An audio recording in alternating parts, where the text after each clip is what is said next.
So welcome to another of our Sessions Tips series. And yes, it's me, Rod, once again, aiming to help support you in becoming the most effective and resilient coach you can possibly be. So today we're going to reflect on how we can self-manage in the session itself. Now, while we're there in service of our clients, and in doing so, turning our focus primarily towards them, we all know this doesn't mean that we shut down our own process or become, say, magically deaf to it. So much can and often does go on for us, which may affect our performance as a coach. So being able to relate to and contain this material appropriately is yet another key skill we need to bring to the party.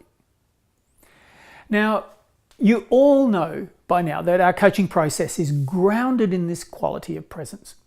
So this is where we're going to begin. Presence is, of course, this state of maximal resourcefulness, resilience, and creativity. So the first step is to have ensured that you, coach, have taken sufficient time to presence yourself before you begin. So even before the client enters the room, be that in person or virtually, you presence yourself. From there, hopefully, also remembering to monitor this periodically and adjust as and when needed. So how about we all take a moment to do this now? Let's presence. Let's come home to ourselves. Begin by bringing the awareness fully to the whole felt sensate experience of the body, of this living experience I call me, you call you. Allowing that awareness to land fully within the entire felt experience of the body, knowing everything that's here in the experience of self, including the processes of the mind. Being able as possible to rest in a sense of knowing that just knows all of this experience without it wanting it to be some other way, without wanting to get anything. Just recognizing what it is to be here, to be present. Doing so, if possible, with a sense of ease, allowing, openness. Seeing if that brings a little more softness and a wider, broader, easeful awareness.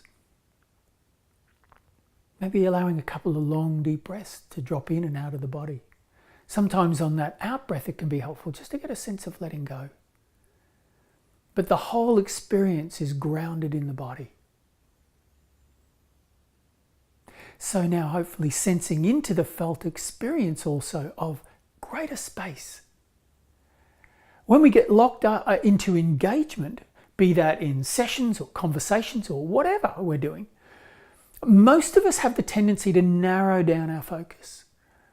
So presence supports the capacity to widen, to step back and to see and experience more, and to open the vision both literally and figuratively.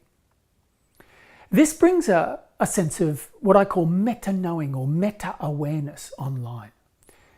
This is a kind of larger container of knowing wherein we can manage and receive multiple data streams at once. You can even be doing it now. That you can notice me and all of the stuff that's going on around you, just receiving it in the periphery, though something's a little more dominant. Now this now means a number of outcomes can become possible. So one of those is that we are naturally enough down-regulating the side of the nervous system called the sympathetic and up-regulating its twin, the parasympathetic. Now, sympathetic mode, as you probably are aware, has the tendency to create that narrow task-positive focus, but it equally can turn down executive function. So higher reasoning, creativity, etc. potentially modulate down. So to our capacity for deep, embodied listening.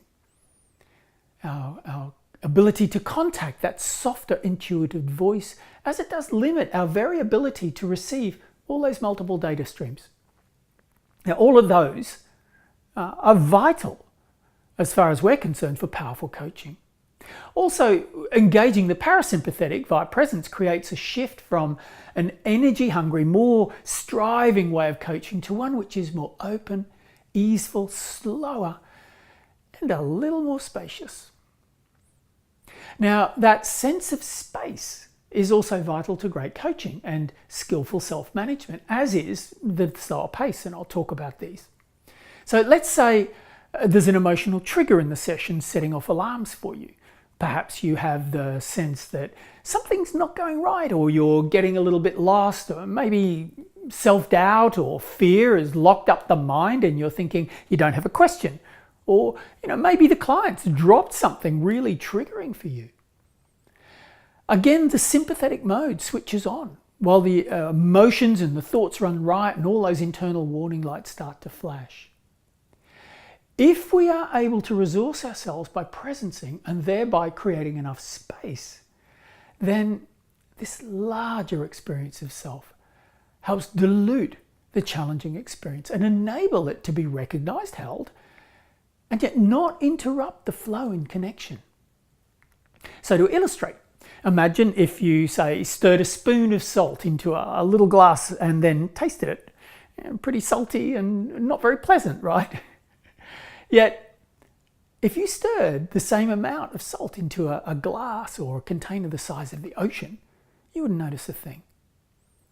So the widening, spacious nature of presence can help you in potential moments of overwhelm. And in those circumstances, you may wish to note what caught you up and return to it at some later point to process it on your own or perhaps with your coach. Now, another outcome here is that when we get caught up in these ways, have you noticed how things seem to pick up speed? Sometimes just simply our attenuated nervous system, our simple fear and anxiety put the foot on the gas. Instead, the solution is yes to presence, to allow more space rather than less. So often I find simply not rushing in to ask a question, if something like that has captivated me, and when my mind is telling me, okay, here's the space for you, Rod, they're waiting, that my client comes up with even more when they're given that room. It's a trick of the mind that we think we need to fill these things. We need to have something. Now, these steps require us to become more comfortable with our occasional feelings of discomfort. We're acting against habit here, and it ain't easy to remake this type of conditioning. We begin by developing these capacities for presence, for full awareness, for ease, for openness, to see and feel the urge and discomfort and to choose otherwise. This is a training. It's literally a reprogramming. And it happens in the moment when it's going on. Now, sometimes it can be helpful to have a few foxhole strategies, or what we might call that. So something to jump into, when the going's a little tough and you need a few little in-the-moment strategies. And I've got a couple for you. So firstly, when you notice the lights have begun to flash, come back into your body and ground yourself. Now, this simply means to pay attention to the contact points between body and ground, chair, etc. Whatever is solid that you are resting upon in that moment. Try it now while you're listening to me. So you can be engaged, you can be listening, and this meta-awarenessing, this another way the awareness can be recruited to ground. So this has the ability to create a sense of solidity and stability, an impact on the nervous system, and can bring an instant calming. What do you notice yourself in this moment? So secondly, it's important to say something to your client, or it could be fine to say something to your client, such as, is it okay with you if I, or maybe we, take a moment to breathe and be with that? When something's going on, just to offer a little marker or pause setter like that. So this will give you a valuable opportunity to take a breath in which you can recenter, check back in, and then bring your whole present self back online. When you initiate a move such as this, you're also modeling this to your client, meaning taking pauses, creating space to let things land and emerge. And this is great, powerful coaching. So remember, it's also our responsibility to hold the container, and without doing so, the session is likely to end up a bit of a mess. So all of this is in service of supporting that container, keeping it whole. So I hope these few tips help support you in your coaching, and I look forward to catching you again in the next newsletter. Bye for now.